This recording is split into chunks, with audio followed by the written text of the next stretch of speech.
Bismillahirrahmanirrahim. Para muhibbin rahimakumullah.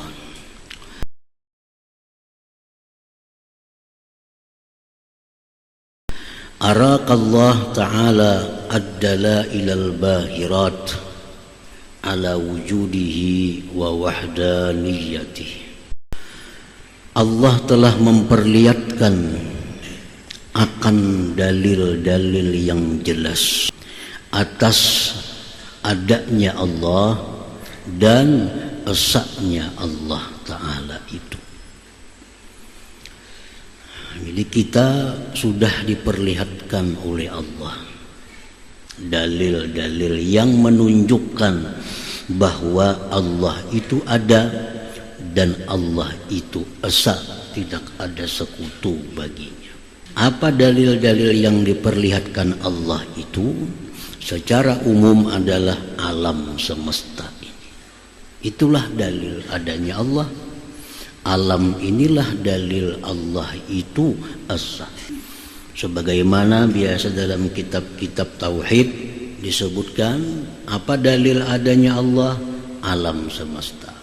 Apa dalil Allah Ta'ala qidam? Alam semesta. Apa dalil Allah Ta'ala bersifat baqa? Alam semesta. Apa dalilnya Allah itu wahdaniyat asa? Alam semesta. Semuaan isi alam ini menunjukkan kepada penciptanya, yaitu Allah Subhanahu wa ta'ala. Wa ayyadaha, dan Allah perkuat lagi itu dalil-dalil tadi, bibi'satir rusul wa anbiyaih, dengan diutusnya para rasul dan para nabi. Jadi manusia-manusia yang kada bisa membaca adanya alam ini sebagai dalil yang menunjukkan keesaan Allah, lalu didatangkan lagi para rasul yang menjelaskan secara rinci. Karena kada sebagian manusia bisa membaca alam ini. Kada semua manusia mengerti bahwa alam ini dalil adanya Allah. Lalu diturunkan Allah rasul-rasul yang mengajarkan kepada kita bahwa ini dalil adanya Allah, ini dalil Allah Ta'ala itu asa, ini dalil Allah Ta'ala itu seterusnya, sifat-sifat yang lainnya. Nah, sesudah Allah Ta'ala itu memperlihatkan kepada kita dalil-dalil tadi, ditambah lagi sudah diutus kepada kita para rasul dan nabi-nabi, summa talaba minka an tashhada, hanyar. Nah, kemudian Allah menuntut kita bahwa Allah menuntut daripada engkau bahwa engkau menyaksikan adanya Allah dan asanya Allah itu. Sudah diperlihatkan oleh Allah, hanya kita diminta pengakuan, hanya kita diminta penyaksian. Nah, disitulah muncul kalimat asyhadu an la ilaha illallah, aku bersaksi bahwa tiada Tuhan selain Allah. Kenapa wani bersaksi? Saksi itu biasa orang yang melihat, mendengar atau merasa. Nah, karena bersaksi dalam sembahyang asyhadu an la ilaha illallah. Apabila garang melihat Tuhan, maka wani bersaksi bahwa tidak ada Tuhan selain Allah. Nah, Allah sudah memperlihatkan segala macam dalil-dalilnya, yang semua dalil itu mengarah menunjukkan adanya Allah. Lalu kita berani bersaksi. Nah, walaupun kita kadang melihat zat Allah di dunia ini, walaupun kita kadang mendengar kalam Allah di dunia ini, tapi kita berani dengan yakin bersaksi bahwa tiada Tuhan selain Allah. Kenapa? Karena sekian banyak bukti-bukti menunjukkan Allah Ta'ala itu ada. Allah Ta'ala itu esa, Allah adalah Tuhannya alam semesta ini. Nah, para muhibbin rahimakumullah. Jadi kita berani menjadikan diri sebagai bersaksi tidak ada Tuhan selain Allah. Summa talaba minka an tashhadah, kemudian artinya sesudah Allah nampakkan dalil, Allah utus para rasul, hanyar Allah minta kepada kita saksikan bahwa tiada Tuhan selain aku, jar Tuhan. Wa antan qada bi rububiyyatihi wa ibadatihi, dan bahwa engkau tunduk dengan ketuhanannya dan ibadah kepadanya. Allah tuntut kita untuk mengakui ketuhanan, Allah tuntut kita untuk beribadah kepadanya. Wa antantiqa bima nataqat bihil kainatu min at-tasbih wat tahmid wat tahlil wa ghairiha.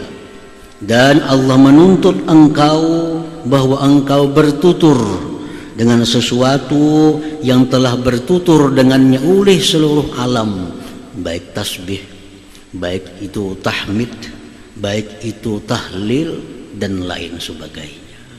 Jadi 3 tuntutan Allah. 1, Allah tuntut kita menyaksikan bahwa tidak ada Tuhan selain. Allah tuntut kita untuk mengakui ketuhanannya dan beribadah kepada. Yang ketiga, Allah tuntut kita untuk bertutur, mengucapkan sebagaimana yang diucapkan oleh alam semesta ini. Apa ucapan alam semesta ini? Kada lepas daripada tahmid, tasbih, zikir dan sebagainya. Nah, para muhibbin rahimakumullah. Qala Allah Ta'ala, Allah berfirman, wa in min syai'in illa yusabbihu bihamdi.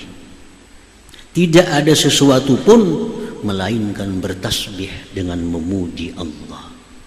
Batu yang kita lihat itu sebenarnya bertasbih kepada Allah. Binatang, hewan yang kita lihat, binatang itu bertasbih kepada Allah. Pohon, matahari, bintang, bulan, seluruh yang ada di alam semesta ini bertasbih kepada Allah. Termasuk para malaikat itu bertasbih kepada Allah.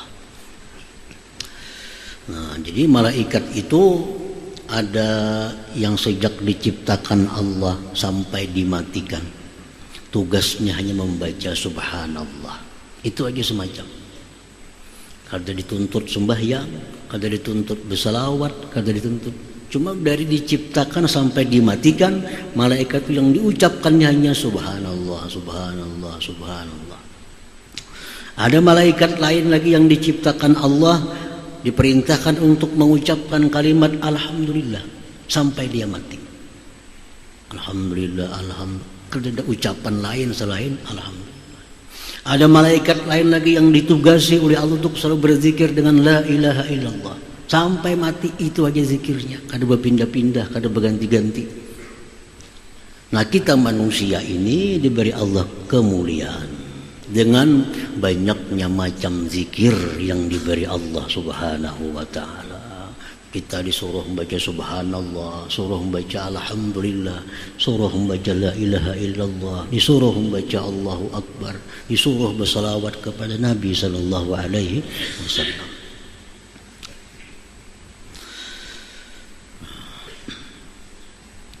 Wa qala ta'ala, Allah berfirman, alam tara anna Allah yusabbihu lahu man fis samawati wal ard. Apakah engkau tidak mengetahui bahwasanya Allah bertasbih baginya orang-orang yang ada di langit dan di bumi ini? Yani anna Allah amaraka bitauhidihi wa ibadatihi ba'da an arahu ad-dalaila ala dhalik.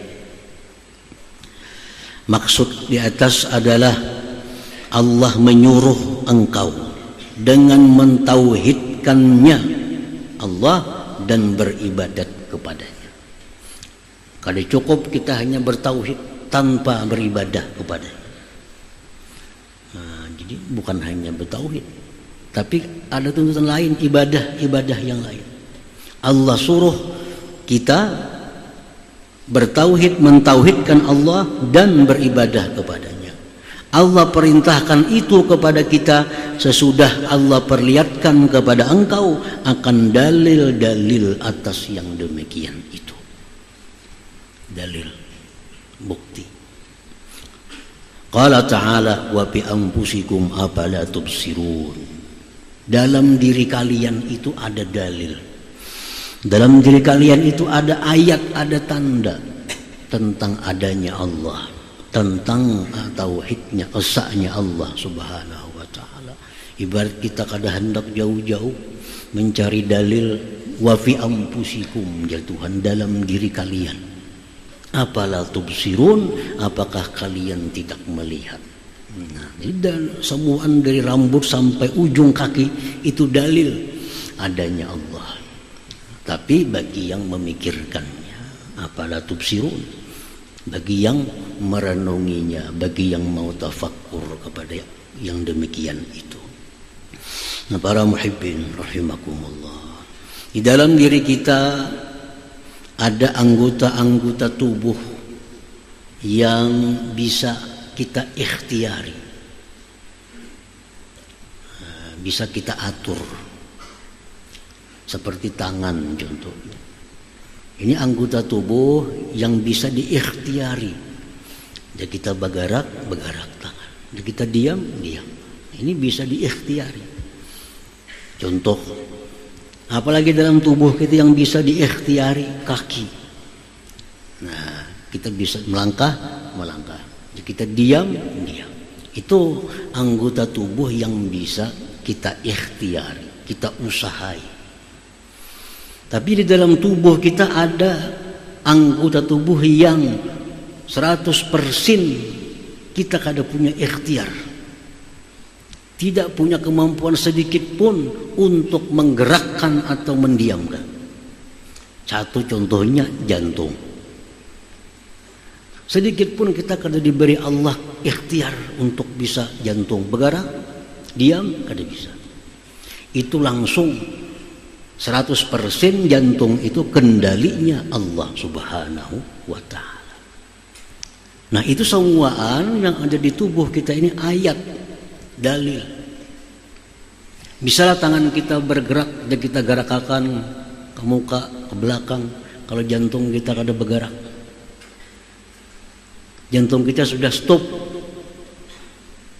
Maulah kita kawal mengendalikan, kita diam, kada bisa lagi. Jadi ikhtiar kita itu tidak berarti apa-apa kalau jantung kita diberhentikan oleh Allah subhanahu wa ta'ala. Nah, demikian dalam kehidupan kita di alam semesta ini ada yang bisa kita ikhtiari. Ada yang bisa kita ikhtiari. Tapi banyak pula dalam alam semesta ini sesuatu yang sedikit pun tanpa ada melibatkan ikhtiar usaha kita, semata-mata dari Allah subhanahu wa ta'ala. Kita menanam pohon dengan ikhtiar kita tanam pohon, kita pupuk itu pohon. Tapi perkara membuahkan, sedikit pun kita kada ada daya upaya untuk membuahkan sebatang pohon itu mutlak dari Allah subhanahu wa ta'ala. Nah, semuaan itu adalah bukti-bukti, dalil-dalil tentang adanya Allah. Karena mustahil, kada masuk akal sesuatu itu bisa ada sendirinya. Pasti ada yang mengadakan. Kada masuk akal. Timbul ada surangannya lah, kada mau. Pasti ada yang mengadakan, ada yang menciptakan, ada yang menggerakkan. Nah, itu dalil yang jelas bahwa itu Allah subhanahu wa ta'ala. Thumma ayyadaha bimu'jizatir rusul wal anbiya, kemudian lagi Allah perkuat dalil-dalil itu dengan mukjizat para rasul dan nabi. Nah, ditambah lagi ada mukjizat. Mukjizat nabi itu sama dengan firman Allah, sadaqa abdi fi kulli ma yuballighu anni. Nah, mukjizat itu sama dengan firman Tuhan, benar hambaku pada tiap-tiap apa yang dia sampaikan daripadaku. Itu artinya mukjizat. Rasulullah memiliki mukjizat yang jelas, yang banyak. Setiap mukjizat itu adalah isyarat bahwa Nabi itu benar-benar menyampaikan apa yang dari Allah subhanahu wa ta'ala. Seperti pohon.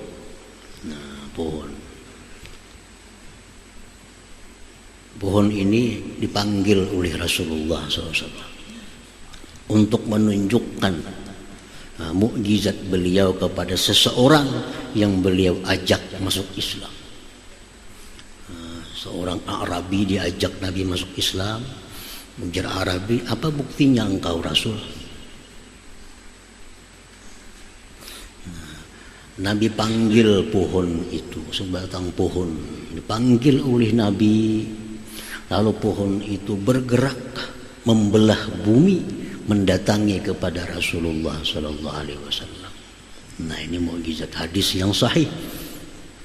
Datang pohon, membelah bumi ke hadapan Rasulullah SAW, di hadapan seorang yang Arabi tadi. Apa pohon ini berkata? Pohon berkata, asyhadu an la ilaha illallah wahdahu la syarikalah wa asyhadu annaka Rasulullah. Aku bersaksi, jar pohon, bahwa tidak ada Tuhan selain Allah, tidak ada sekutu baginya, dan aku bersaksi bahwa engkau Rasulullah. Suruh Nabi bulik pulang pohon tadi, kembali pohon ke tempatnya semula. Nah, jadi ini memperkuat dalil-dalil yang sudah ada, diperkuat lagi dengan mukjizat Nabi Sallallahu Alaihi Wasallam yang menunjukkan bahwa Allah itu ada dan esa. Para muhibbin rahimakumullah, qaila yakuna laka hujjatun 'ala Allah Ta'ala, agar tidak ada bagi engkau dalih atas Allah Ta'ala. Jangan ada alasan. Allah akan bertanya, kenapa engkau tidak beriman kepada? Ujar kita, kok udah tahu.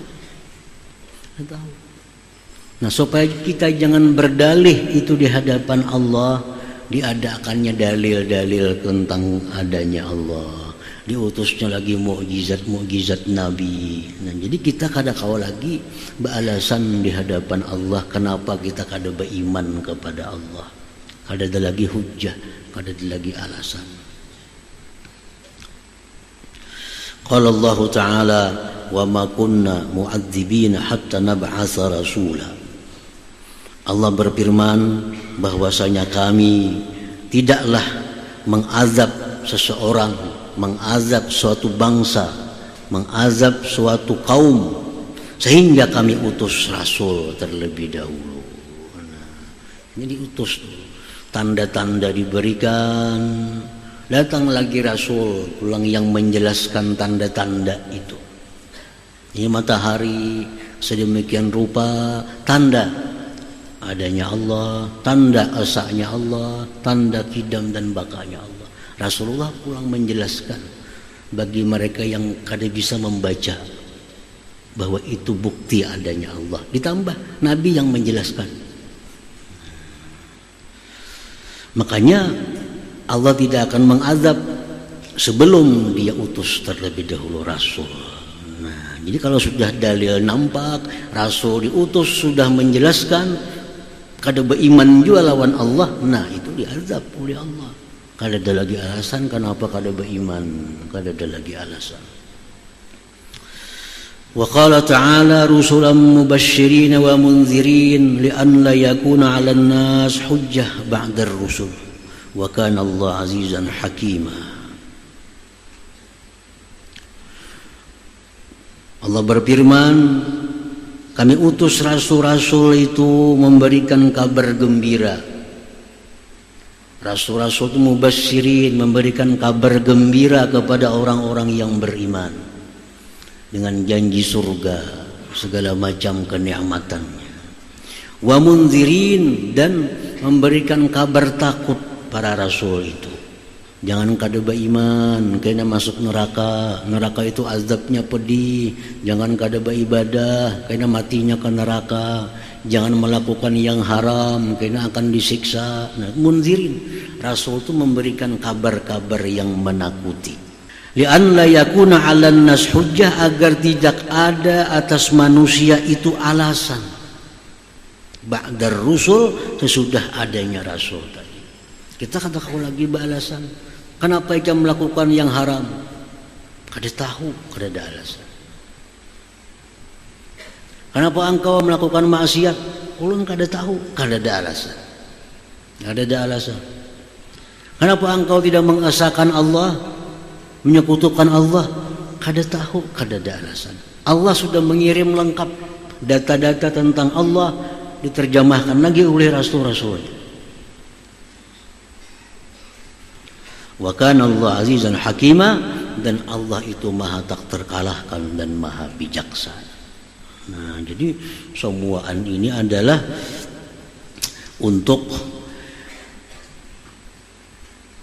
diketahui bahwa siksa Allah itu menimpa seseorang kalau seseorang itu tidak mau mempelajari, tidak mau memikirkan tentang alam-alam yang sekitarnya ini.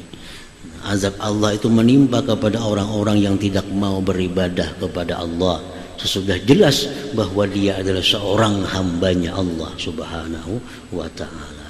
Karena tugas seorang hamba itu adalah mengabdi kepada Tuhannya. Tugasnya hamba itu.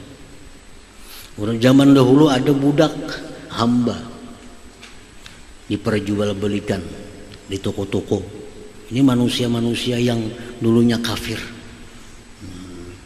lalu jadi hamba. Nah, hamba ini dijual, ditukar, bisa dinjamakan, bisa disiwakan. Nah, si hamba ini bekerja, dimiliki oleh si tuan. Berapa hamba ini harganya? 1 juta, tukar 1 juta. Nah, jadi hamba ini tugasnya hanya mengabdi kepada tuannya.